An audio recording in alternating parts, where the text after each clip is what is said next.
ناظرین، امریکہ کی جانب سے ایک نئی جنگ کا خاموشی سے آغاز کیا جا رہا ہے۔ ایران کی جانب سے منہ توڑ جواب دیا گیا امریکہ کو۔ اس کے ساتھ ساتھ غزہ کے اندر معصوم فلسطینیوں پر جو ظلم کی انتہا کی جا رہی ہے اس کی مثال تاریخ میں نہیں ملے گی۔ یہ ویڈیو اور یہ مناظر جو آپ دیکھیں گے آج کی اس ویڈیو میں، وہ معصوم بچے نہ دیکھیں، وہ بڑے افراد بھی اگر دیکھیں گے تو ان کا دل دہل جائے گا، ان کا کلیجہ پھٹ جائے گا۔ جو معصوم بچوں کے جسموں کے پرخچے اڑتے ہوئے دیکھے جا رہے ہیں، جو معصوم فلسطینیوں کے ساتھ اس وقت سلوک کیا جا رہا ہے، اور اس پر پھر پوری دنیا کی خاموشی، ایک بہت بڑا سوال ہے۔ تازہ ترین صورتحال اور تفصیلات کیا ہے، سب آپ کو بتائیں گے اپنے آج کے اس ولاگ میں۔ آپ ایک نیوز ڈیجیٹل دیکھ رہے ہیں اور مجھے جواد یوسف کہتے ہیں۔ ناظرین، سب سے پہلے اگر بات کریں، امریکی محکمہ دفاع پینٹاگون نے خاموشی سے بحر ہند میں انڈو پیسیفک ریجن میں اپنی تاریخ کی سب سے بڑی فوجی تعیناتی کا آغاز کر دیا ہے۔ اب غیر ملکی میڈیا اور بین الاقوامی میڈیا اس وقت رپورٹ کر رہے ہیں کہ سیٹلائٹ تصاویر میں دیکھا جا سکتا ہے کہ امریکی فوج نے 6 B-2 سٹیلتھ بمبار طیارے ڈیگو گارشیا کے ہوائی اڈے پر تعینات کر دیے ہیں، جو امریکہ اور برطانیہ کی ایک مشترکہ فوجی بیس ہے۔ ناظرین، امریکہ کے پاس مجموعی طور پر صرف 20 B-2 بمبار ہیں، جن میں سے 30% اب بحر ہند میں موجود ہیں۔ امریکہ نے اس کے ساتھ ساتھ انڈو پیسیفک خطے میں اپنے طیارہ بردار بحری جہازوں کی تعداد بھی 1 سے بڑھا کر 3 کرنے کا فیصلہ کر لیا ہے۔ USS کارل ونسن کو ناظرین مشرق وسطی بھیجا جا رہا ہے، جبکہ USS ہیری ایس ٹرومین عرب سمندر سے کارروائیاں جاری رکھے گا۔ وہی کارروائیاں جو یمنی حوثیوں پر کی جا رہی ہیں، جو غزہ میں معصوم فلسطینیوں پر بھی کی جا رہی ہیں، اور USS نیمٹرز اور اس کا سٹرائک گروپ جنوبی چینی سمندر کی طرف روانہ کر دیا جائے گا۔ اب ناظرین، پینٹاگون کے ترجمان شان پانیل کے مطابق وہ کیا بیان دیتے ہیں؟ کہتے ہیں کہ امریکی وزیر دفاع پیٹر ہیگسیت نے مزید اسکواڈز اور فضائی یونٹس کی تعیناتی کا بھی جو ہے وہ حکم دے دیا ہے، تاکہ دفاعی صلاحیتوں میں اضافہ کیا جا سکے۔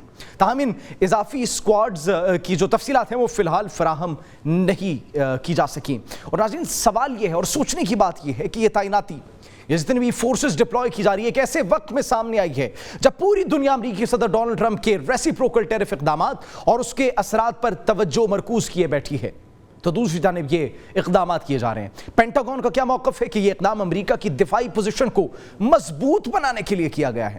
ترجمان نے کہا کہ امریکہ اور اس کے اتحادی خطے میں سیکیورٹی کے لیے پرعزم ہے اور کسی بھی ریاستی یا غیر ریاستی خطرے کا منہ توڑ جواب دینے کے لیے تیار ہے۔ لیکن ناظرین، کیا یہ ایک نئی جنگ کا آغاز ہے؟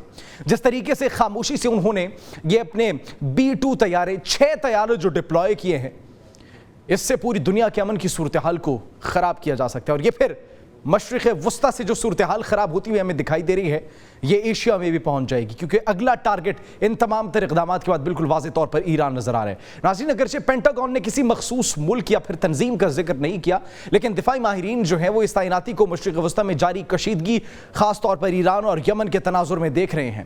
اب حالیہ دنوں میں ناظرین، امریکہ نے ایران کے حمایت یافتہ یمن میں سرگرم حوثی باغیوں جو ہیں ان کے خلاف اپنی کارروائیوں میں اضافہ کیا۔ ہم نے دیکھا کارروائیاں ہوتی ہیں، اور پھر ناظرین سرپرائز جس کی ہم بات کر رہے تھے اور منہ توڑ جواب کی جو ہم بات کر رہے تھے، اس سب کے بعد اسلامی جمہوریہ ایران کی فضائیہ نے ایئر ڈیفنس فورس کی جانب سے طیارے کی پرواز کی اور B-2 امریکی نگرانی کی ایک ویڈیو فوٹیج جاری کر دی ہے۔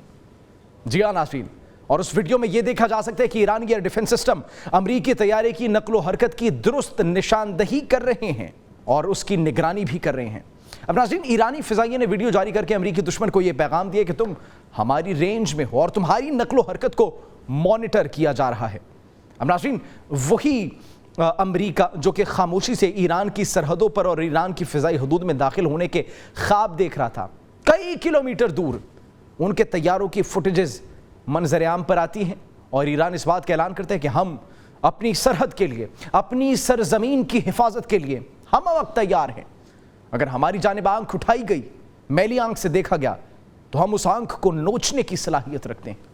اس کے بعد ناظرین، اگر بات کی جائے ایران کے وزیر خارجہ جو ہیں سید عباس عراقچی، وہ کہتے ہیں کہ ہم اس سے پہلے بھی اعلان کر چکے ہیں کہ مذاکرات اور سفارتکاری ہمارا طریقہ ہے، لیکن امریکہ کے ساتھ مذاکرات صرف بالواسطہ طریقے سے انجام پا سکتے ہیں۔ اور مزید کہتے ہیں کہ اب تک مذاکرات کا کوئی نیا سلسلہ جو ہے وہ شروع نہیں ہو سکا، اور امریکی سینیٹر ٹام کیٹن جو ہے وہ اس دعوے کے بارے میں پوچھے گئے سوال کے جواب میں کہ امریکی صدر کی ترجیح یہ ہے کہ تہران اور واشنگٹن کے مابین ہونے والا سمجھوتا سن 2003 میں جو لیبیا اور واشنگٹن کے مابین ہونے والے معاہدے جیسا ہوگا، تو پھر ایرانی وزیر خارجہ نے دو ٹوک الفاظ میں یہ کہا کہ یہ محض امریکیوں کا وہم ہے۔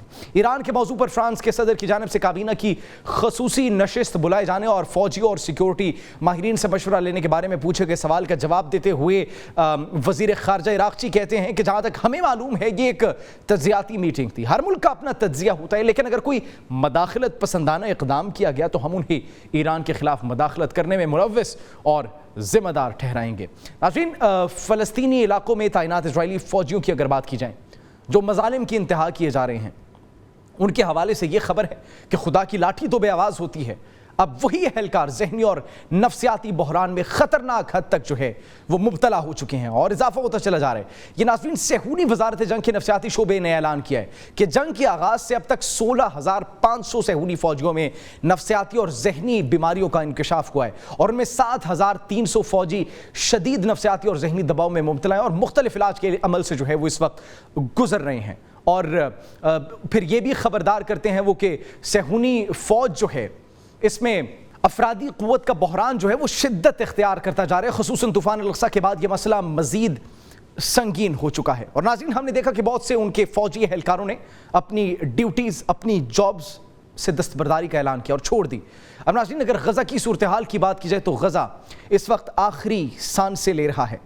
مساجد، پناہ گاہوں اور عارضی خیموں پر جو اسرائیلی بمباری ہوئی ہے اس میں مزید 44 فلسطینی شہید ہو چکے ہیں اور درجنوں زخمی، اور ان معصوم بچوں کی ویڈیو سوشل میڈیا پر ہر جگہ وائرل ہو چکی ہے۔ تہلکہ مچا دیا ان ویڈیوز نے، اور عام شخص، ایک انسان وہ ویڈیو نہیں دیکھ سکتا کہ جس طریقے سے ان معصوم بچوں کے جسموں کے پرخچے فضا میں اڑتے ہوئے دیکھے جا سکتے ہیں، کس طریقے سے ان در و دیوار کو ان بچوں کے لہو سے تر دیکھا جا سکتا ہے، کس طریقے سے اس سرزمین کو ان معصوم بچوں کے لہو سے تر دیکھا جا سکتا ہے۔ یہ مناظر انتہائی ہولناک تھے، انتہائی دل دہلا دینے والے تھے۔ اور صرف غزہ ہی نہیں ناظرین، جنوبی لبنان پر بمباری میں 2 افراد شہید ہو جاتے ہیں، اور یہ غزہ میڈیا آفس اس وقت رپورٹ کر رہے ہیں کہ 20 روز کے دوران، جی ہاں ناظرین، غزہ میڈیا آفس اس وقت یہ رپورٹ کر رہا ہے کہ 20 روز کے دوران اسرائیلی حملوں میں 500 بچے شہید ہو چکے ہیں۔ 500 بچے اسرائیلی بمباری میں پورے کے پورے خاندانوں کو نشانہ بنایا جانے لگا ہے۔ اسرائیلی فوج کا اس بارے میں کیا کہنا ہے کہ غزہ سے چند منٹوں کے دوران 10 میزائل داغے گئے، جس میں سے بیشتر کو فضا میں روک لیا گیا۔ اب ریزسٹنس جو ہے وہ جاری ہے، کم ہے لیکن جاری ہے حماس کی جانب سے۔ القسام بریگیڈ کی جانب سے ناظرین حملے یہ کہاں ہوئے تھے؟ اسقلان اور اشدود میں میزائل لگنے سے گاڑیوں کو نقصان پہنچتا ہے اور 3 افراد معمولی زخمی ہو جاتے ہیں۔ القسام بریگیڈز کے اسقلان اور اشدود کچھ میزائلز تھے جن کی ذمہ داری انہوں نے قبول کی ہے، اور غزہ میں جو حماس ہے انہوں نے جاری نسل کشی کا ذمہ دار ڈونلڈ ٹرمپ کی انتظامیہ کو جو ہے وہ قرار دیا ہے۔ اور حماس کا کہنا ہے کہ ٹرمپ انتظامیہ اسرائیلی قتل عام کو سیاسی و عسکری حمایت فراہم کر رہی ہے، اس لیے وہ اس قتل عام کی براہ راست ذمہ دار ہے۔ اب حماس کی جانب سے یہ تاریخ کا یہ پچھلے چند مہینوں کا بڑا حملہ جو ہے وہ کیا گیا تھا، جس میں مختلف راکٹس داغے گئے، مختلف میزائلز داغے گئے اور بڑا بھاری نقصان پہنچایا گیا تھا۔ کس کو؟ صہیونی فورسز کو۔ ناظرین، اگر تازہ ترین اعداد و شمار کی بات کریں تو قابض اسرائیلی فوج کے ہاتھوں غزہ میں فلسطینی بچوں کو جان بوجھ کر اور منظم پالیسی کے تحت قتل کیے جانے کے شواہد جو ہے وہ سامنے ہیں، بالکل سامنے ہیں۔ اب اس دوران 1,350 افراد اسرائیلی بمباری میں جو ہے وہ شہید اور 3,184 افراد زخمی ہو چکے ہیں۔ اب دوسری جانب نیتن یاہو، امن دشمن نیتن یاہو، میں کوئی وزیر اعظم نہیں کہوں گا اسے، امن دشمن نیتن یاہو، وہ یہ کہہ رہے ہیں کہ یہ سب جو ہو رہا ہے یہ ہم صرف اور امن کی صورتحال کو بحال کرنے کے لیے کریں، اور 2 روزہ ہنگری کے دورے کے بعد وہ امریکہ روانہ ہو گئے ہیں، جہاں وہ امریکی صدر ڈونلڈ ٹرمپ سے ملاقات کریں گے۔ اب ناظرین، خطے کے اندر یہ خاموشی جو ہے، اسلامی ممالک کے اندر خاموشی جو ہے، یہ ایک بہت بڑا سوال ہے۔ ہر لب پر صرف ایک ہی سوال ہے۔ غزہ کے ہیلتھ ڈائریکٹر کی جانب سے ایک بیان جو جاری کیا گیا تھا وہ سوشل میڈیا پر بہت وائرل ہوا، اور وہ یہ کہہ رہے ہیں کہ غزہ اس وقت آخری سانسیں لے رہا ہے۔ ہم نے آپ سب کا بہت انتظار کیا، آخر کب تک؟ سوال یہ ہے، آخر کب تک؟ آخر کب تک؟ اپنا بہت خیال رکھیے، اللہ نگہبان۔